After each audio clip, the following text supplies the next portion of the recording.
Good morning, myself Abhishek Khateria, intern ZS Medical College University Dahod, under the guidance of Dr. Manu Parmar sir, HOD and Professor Department of Psychiatry.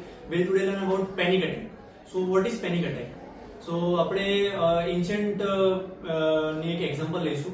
જ્યારે અર્જુન અને કૃષ્ણ યુદ્ધભૂમિમાં હતા ત્યારે અર્જુનને પોતાના સામે લડવાવાળા સગાવાળા હતો તો એને બહુ વિચલિત લાગતું હતું કે હું આમની સામે કેવી રીતે લડી શકું. તો એને બાણ છોડી નાખી, એને પરસેવો આવતો હતો, એ કશું બી એને સમજમાં નતો તો હું શું કરું, એ કન્ફ્યુઝ થઈ ગયો. તો એને કહેવાય પેનિક અટેક. તો એના વિશે આપણે ડિટેલમાં વાંચીશું. Panic disorder. It is an intense attack of anxiety accompanied by feelings of impending doom, which lasting for minutes to hours is known as panic disorder. Epidemiology. A lifetime prevalence is 1 to 4%. 1.5% population has this disorder. 10 to 14% people have cardiological panic attacks also. Panic disorder. Panic attack inducing substance. Sodium lactate, CO2, bicarbonate, yohimbine and other alpha-2 antagonists. Cholecystokinin, caffeine, flumazenine. Panic disorder. Physiodynamic themes in panic disorder. Difficulty in tolerating anger, physical or emotional separation from the person may be triggered by situations of increased work responsibilities. A chronic sense of feeling trapped. Typical defense mechanism: reaction formation, undoing, somatization. Panic disorder diagnosis. Recurrent unexplained panic attack peaking within 10 minutes and having any four of the following symptoms. They are palpitation, pounding heart, accelerated heart rate, sweating, trembling, shaking, feelings of choking, chills, heat sensation, paresthesia. Panic disorder B. At least one attack has been followed by 1 month or both of the following: persistent concern or worry about additional attacks or a consequence. Significant maladaptive change in behavior related to attack, such as avoidance of exercise or unfamiliar situations. Disturbances not related to efforts of any substance abuse or drug. Panic disorder course and prognosis. Onset in late adolescence or early adulthood. Chronic disorder and course is variable. Frequency and severity can fluctuate, can occur several times a day or once in a month. Excessive intake of caffeine or nicotine can exacerbate the symptoms. Depression can occur in 40-80% of the patients. OCD may also develop. Alcohol and other substance dependence can occur in 20 to 40% of the patients. Panic disorder treatment. Duration of pharmacotherapy can be 8 to 12 months. Relapse are too common. Benzodiazepine can be given: alprazolam, clonazepam, lorazepam, SSRI, paroxetine, TCA like clomipramine, and at last we will give cognitive behavioral therapy. Okay, thank you. Generalized anxiety disorder. Generalized anxiety disorder ની definition વાંચીશું. It is defined as excessive anxiety and worry about several events or activities for most days during at least 6-month period. એટલે એ વસ્તુને જે જૂનું વસ્તુ છે એને ભૂલાઈ ન શકતું, એ જૂની વસ્તુને ભૂલાઈ ન શકતો ને એને જ વિચાર કરે ને પોતાની જ મેન્ટલ હેલ્થને ખરાબ કરે, એ આપણે જનરલાઇઝ એન્ઝાઇટી ડિસઓર્ડરમાં કહીએ છીએ. The worry is difficult to control and is associated with somatic symptoms such as muscle tension, irritability, difficulty in sleeping, restlessness.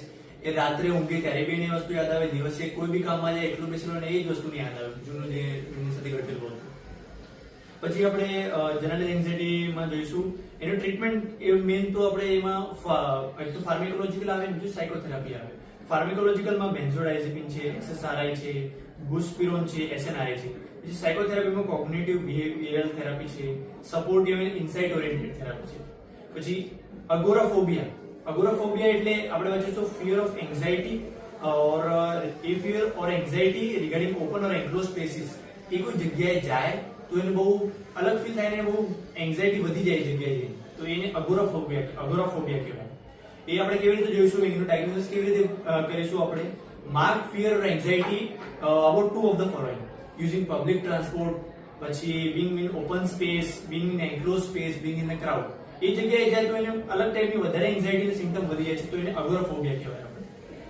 એનું ટ્રીટમેન્ટ એક તો ફાર્મેકોથેરાપી અને સાયકોથેરાપી. ફાર્મેકોથેરાપીમાં આવે આપણે બેન્ઝોડાઇઝેપિન છે, SSRI છે, ટ્રાયસાઇક્લિક એન્ટીડિપ્રેસન્ટ્સ. પછી સાયકોથેરાપીમાં supportive psychotherapy, insight oriented psychotherapy, cognitive therapy છે.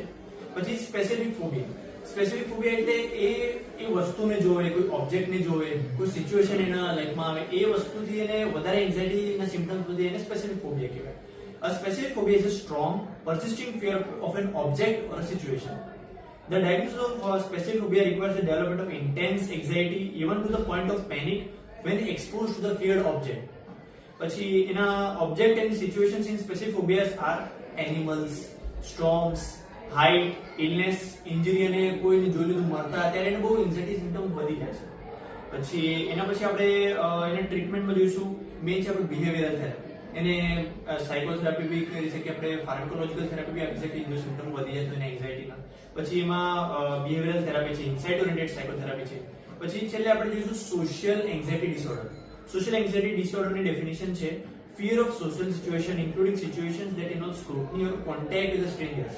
જ્યારે કોઈ આજ સુધી એને કોઈ માણસને ન મળેલું હોય, એને જોઈને વાત કરીને બહુ અલગ તરીકેનો ફીલ થાય, મને મારી નાખશે, એ મને આગળ જઈને મને કશું ને કશું જોઈને બી એને જોઈને એવું લાગે છે કે આમ આવ્યો છે, મને મારવા માટે આવ્યો છે. ખાલી ગુસ્સામાંથી વાત કરતો હોય તો બી એને એવું લાગે કે આ મને મારવા આવ્યો છે, એવું લાગે સોશિયલ એન્ઝાઇટી ડિસઓર્ડરમાં. પછી personal fearful of embarrassing themselves in social situations. એટલે સોશિયલ ગેધરિંગ હોય, ઓરલ પ્રેઝન્ટેશન હોય, મીટિંગ ન્યૂ પીપલમાં એને અલગ ટાઈપની ફિલિંગ આવે, એટલે સોશિયલ એન્ઝાઇટી ડિસઓર્ડરમાં આપણે કહીએ છીએ. પછી એનું ડાયગ્નોસિસ કેવી રીતે કરાય? એક સિમ્પલ છે, mark fear or anxiety about one or more social situations in which the individual is exposed to possibly scrutiny by others. પછી સોશિયલ એન્ઝાઇટી ડિસઓર્ડરમાં આપણે જોઈશું ટ્રીટમેન્ટ. એમાં બે જ વસ્તુ છે મેઇન, આપણે સાયકોથેરાપી અને ફાર્માકોથેરાપી. ફાર્માકોથેરાપીમાં SSRI છે, બેન્ઝોડાઇઝેપિન છે, SNRI અને બુસ્પિન. Thank you very much for the presentation under the guidance of Dr. Palmer. Thank you.